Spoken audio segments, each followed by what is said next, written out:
go. Alright, by the way, I'm gonna just drink water. I do sweat a lot when I do eat spicy food, so I'm hoping this will help a little bit.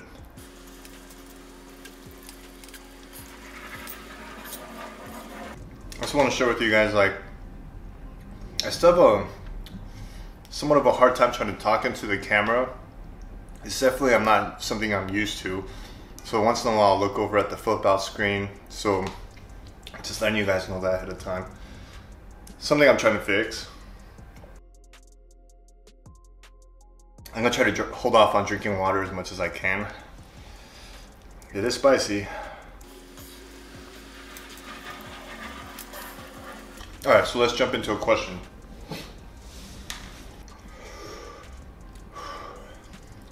Ammon Kohler asked, what do you do for work? Where do you find the best deals on gear? And did Katie like camping / hiking before you guys met, or did you get her hooked on it by dragging her along? Those are great questions, Ammon, thank you. So the first question is, what do I do for work? I am in real estate finance, and I've been doing that for about like 16, 17 years now. And where do I find the best deals on gear? So far, the two best places to find deals on gear that I found so far, and I know there are so many other resources available, but for myself and Katie, the ones that have proved most useful is REI, which is like a sporting equipment company out in the States, for those of you who are not familiar with that company. So we'll buy used gear from the garage sale, or when they have discounts and whatnot, we'll go and get that for the members. And it's really cool how REI does it. You pay a one-time membership fee of like $20 or something like that. And then for the rest of your life, basically, you can return used gear within a year if you're not satisfied with it, which is amazing. And every few times throughout the year, they have like a members only sale where they let you take 20% off one item in the store that's not already marked down or discounted.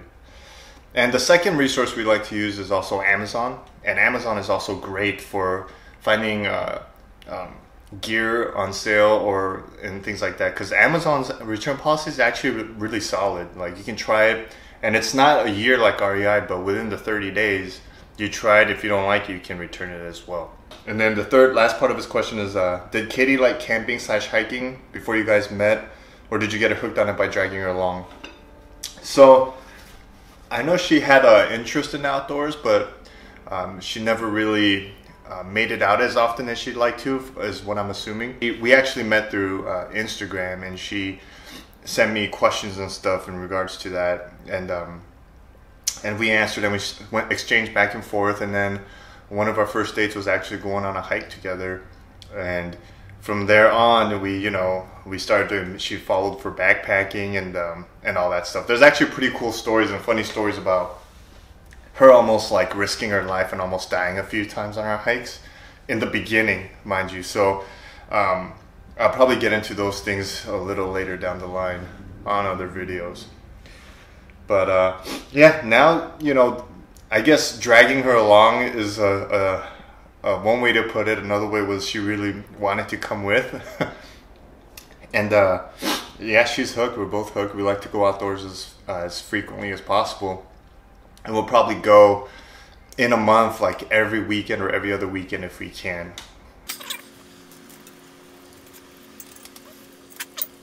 Yeah, this is spicy. Ooh.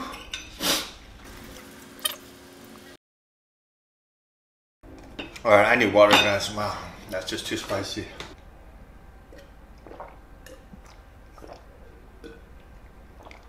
Alright, next question. So this is from Cesar Lopez. He asked, what inspired you to start recording and uploading your adventures? And what are some role models of yours, whether in life or the outdoors? To start recording and uploading your adventures. So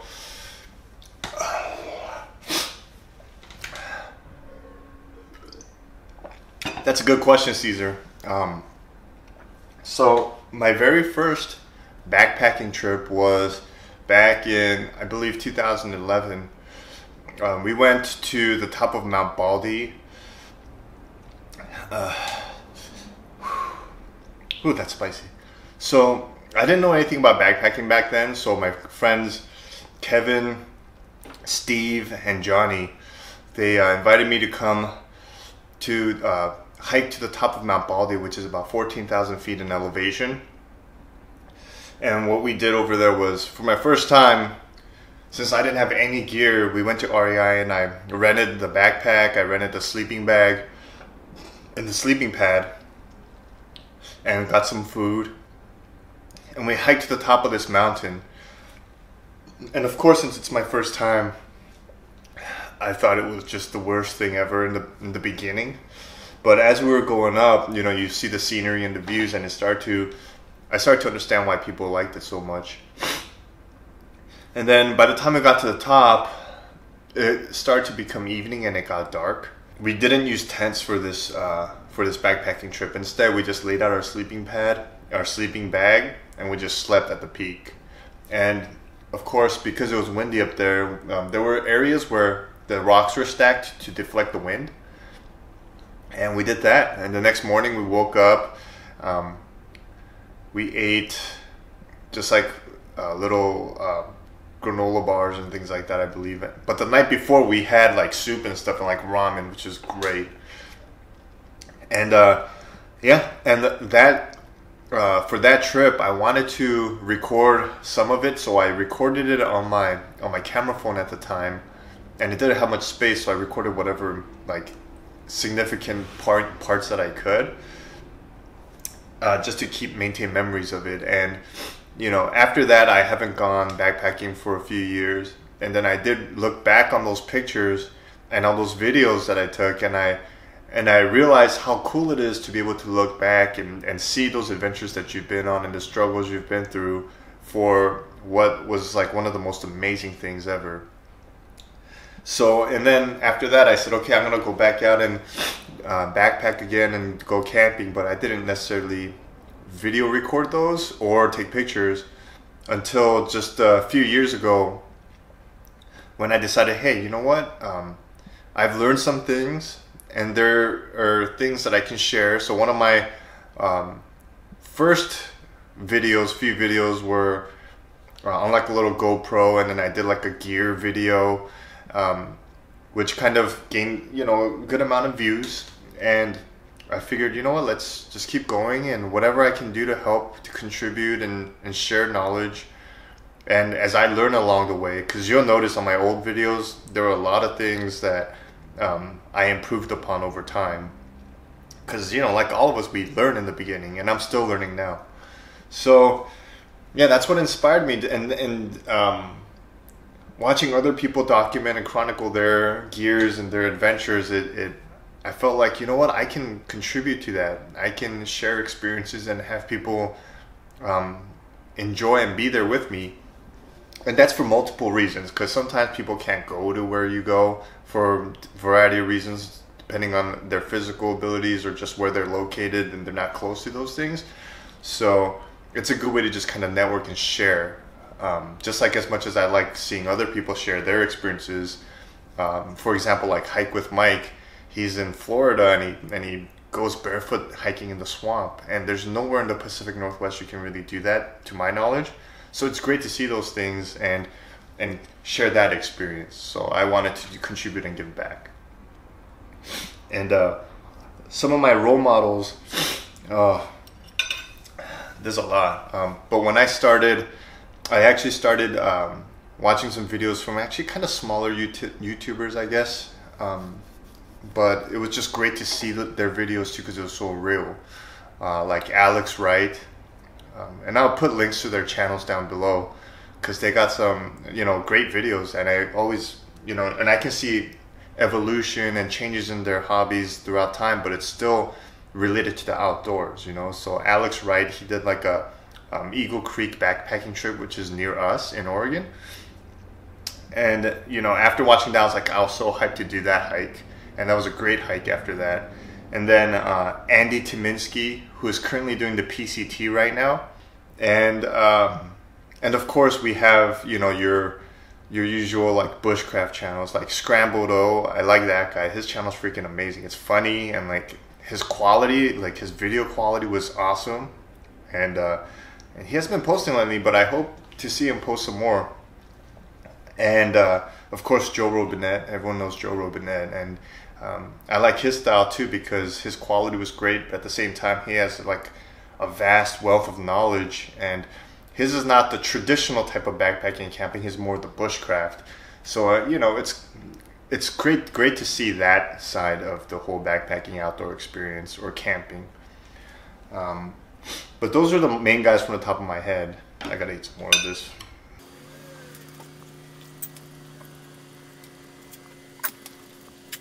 Got a question from Grant Polhemus. He said, what's your favorite piece of gear to bring camping or backpacking? So I have different kinds of pieces of gear that I consider favorites depending on the situation. For example, when I go car camping or once in a while backpacking, I like bringing my axe. Just something about chopping wood when you process wood, it's just so therapeutic and satisfying. So that's one of my favorite pieces in terms of wood processing. Aside from that, I'd say probably a lighter. I know, as strange as that may sound,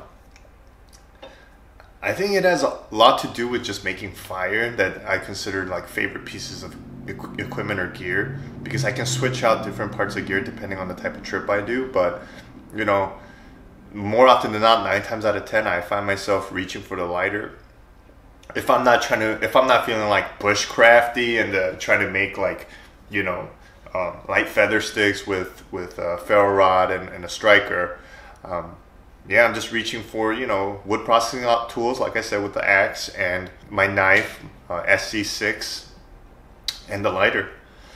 So that's pretty much my favorite pieces of gear so far that I can think of from the top of my head. All these noodles just kind of stuck together. I think it's because if you let them sit out for too long, they just dry up or something.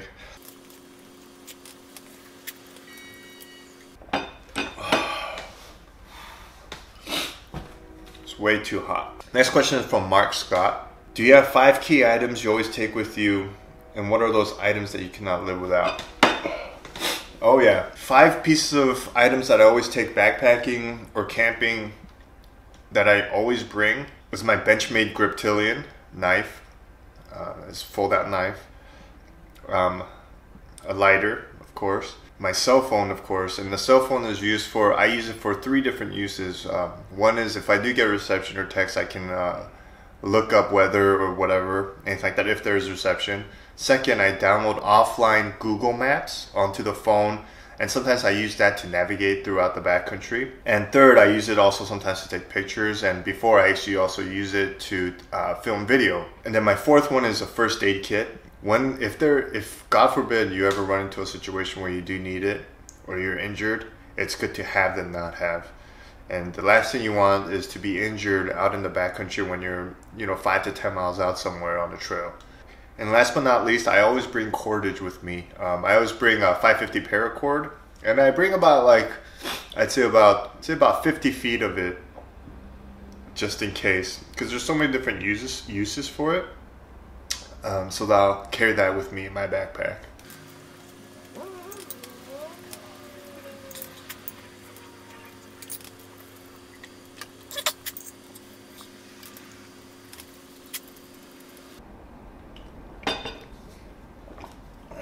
So that concludes our question aspect of it, our Q&A, and I appreciate you guys for asking those questions. And if you do have any more questions, feel free to ask them in this video.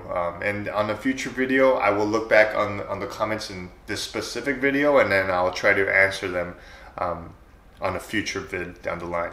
Also, I wanted to share this experience with you guys because ramen is like a thing that I really like to eat on the trail when I go backpack, and I wanted to just try to subject myself through this challenge to see what all the fuss was about. And it was definitely spicy.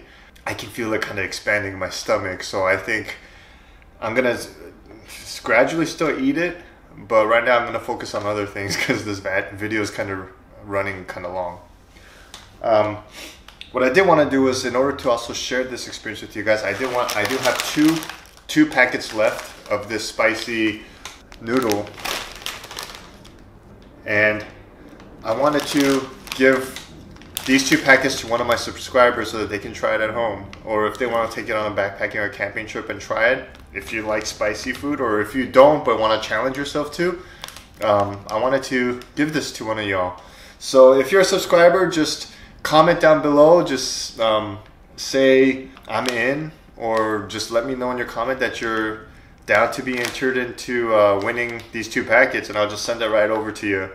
I don't think there's going to be issue with international shipping either, so I'll make this contest worldwide, and I'll let you guys know within the month on a future, maybe another Q&A video or something, or on another video, the winner of that, and then and I'll of course choose it at random, and then I'll send this out to you. So leave a comment, just let me know about that. And then announcements. So a dog, puppy, and we are set to pick him up tomorrow, and we are going to start, once he is ready and able, we're going to take him on our adventures, and we'll share some of those adventures with you guys here. Overall, the main purpose of this video was just to say thank you to you all, to all 5,000 and then some of you guys who've decided to join me on my journey, to be with me in my experiences in the outdoors and whatever else in life that I decided to post. I honestly did not think I was going to reach this many amount of subscribers in my channel. I thought it was going to be a few hundred that would be, you know, interested in some of the things I put out, and then I would have been fine with that. It's just a way to just kind of catalog my life and maybe look back on it when I'm 80 years old and see what I've done, because probably by then I'll have Alzheimer's and have forgotten everything, you know. But yeah, just thank you guys. It's amazing to see how much support is out there, how much people enjoy my videos. It's very humbling to see that, and I am grateful for all your comments and your presence with me in this journey. So with that said, I feel motivated to definitely put out more videos and to share more experiences and share my reviews and thoughts on things with y'all. And so there'll be more coming. Obviously, I did not finish this challenge. This thing is pretty spicy, and at the same time, it's just freaking tearing me up. I'm probably gonna have, you know, fun in the toilet later on, but you know, whatever. But anyways, it was worth it. And so thank you guys for helping me reach 5,000. And if we reach higher, great. If not, I'm content. I met some of the most awesome people through comments and chats and things like that. And you guys are awesome. You guys are great, and I hope to keep you guys entertained and informed. All right. So with that said, happy 4th of July, happy Independence Day. I hope you and your family have a very safe and fun holiday, and I will see you guys next time. Take care.